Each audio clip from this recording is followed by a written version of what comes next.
Hello বন্ধুরা, নমস্কার। এখন আমি কাঁকরোল, আলু, ডিম দিয়ে একটা ভর্তা বানাবো। যে ভর্তাটা আপনারা বাড়িতে করে খেয়ে দেখবেন। এটা খুব ভালো টেস্টি খেতেও, এবং শরীর, স্কিন সবের জন্য খুব উপকারী। স্কিনের জন্য খুব উপকারী এটা। এটা আপনারা এইভাবে তৈরি করবেন। আমি আলু, ডিম, কাঁকরোল এগুলো সেদ্ধ করা দেখাইনি, কারণ অনেকটা বড় হয়ে যায় ভিডিও। সেই জন্য জাস্ট একটু জল গরম হলে তার মধ্যে কাঁকরোল, আলু কেটে দিয়ে দেবেন। ভালো করে ধুয়ে পরিষ্কার করে একটু নুন দিয়ে সেদ্ধ করে নেবেন, আর ডিমটা আলাদা নুন দিয়ে সেদ্ধ করে নেবেন। তারপর এটাই তিনটেই একসাথে এরকমভাবে মাখিয়ে নেবেন। এইবার এর সঙ্গে একটু করে সব মেশাবো, যেমন কাঁচা লঙ্কা আর পেঁয়াজ ভেজে এটা এর মধ্যে দেবো,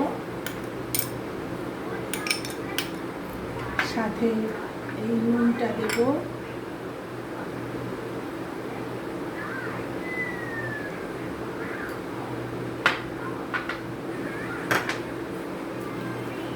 এটা সুন্দরভাবে সফট করে মাখতে হবে।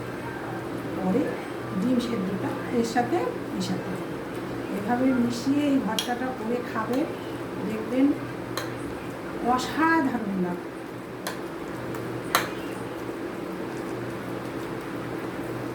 আর সবচেয়ে বড় কথা, এটা স্কিনের জন্য অত্যন্ত উপকারী, শরীরের জন্যও অত্যন্ত উপকারী। কাঁকরোল সেদ্ধ করে তরকারি অনেক রকম করে খাওয়া যায়, কিন্তু সেদ্ধটা সবচেয়ে উপকারী স্কিনের জন্য, ক্যান্সার প্রতিষেধক। যার জন্য এটা আপনারা সবাই, আমি বন্ধুদের কাছে অনুরোধ করবো, আপনারা প্রতিদিন না হলেও মোটামুটি সপ্তাহে 3 দিন থেকে 4 দিন এই আইটেমটা করে খাবেন। এই ভর্তাটা অত্যন্ত টেস্টি।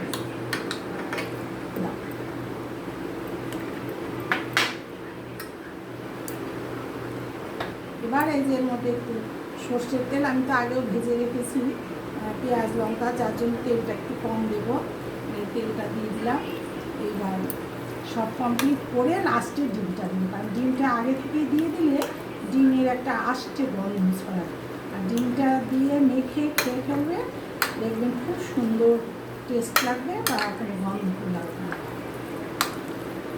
আর যারা ধনেপাতা প্রেমী, তারা ধনেপাতা হয়তো দিতে চাইবেন, কিন্তু এটার মধ্যে কিছুই দেবেন না। যেভাবে আমি করলাম, খুব বেশি হলে একটু শুকনো লঙ্কা ভেজে দিতে পারে। তো শুকনো লঙ্কাটা তো সবার সহ্য হয় না, আর আমি এই জন্য কাঁচা লঙ্কা দিয়ে দেখালাম। যারা শুকনো অপশনাল, শুকনো লঙ্কা মনে করলে শুকনো লঙ্কা অপেক্ষা দিতে।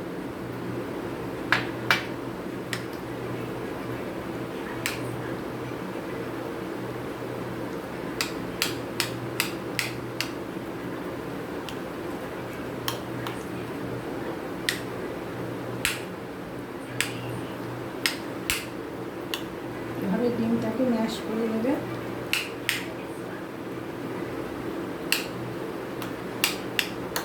ম্যাশ করে নিয়ে এটা মেখে গরম গরম ভাতের সঙ্গে পরিবেশন করবেন। যাকে দেবেন সেই আবার চাইবে। হ্যালো বন্ধুরা, এই যে আমার এটা এখন একদম কমপ্লিট। এইবার পরিবেশন সুন্দর করে করে পরিবেশন করতে হবে। শুধু এভাবে পরিবেশন করবেন, বা গরম ভাতের সঙ্গেও পাশে দিয়ে পরিবেশন করতে পারেন। আমি এখনও ভাতটা বাড়িনি, তাই এই বাটিতেই পরিবেশন করব।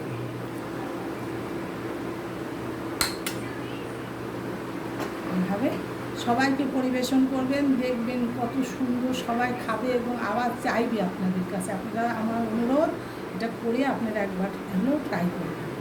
আর যদি ভালো লাগে আমার এই ভিডিওটা, তাহলে আপনারা লাইক, শেয়ার, সাবস্ক্রাইব করবেন। দর্শক বন্ধু, আজকের মতো এখানেই বিদায়। Bye bye.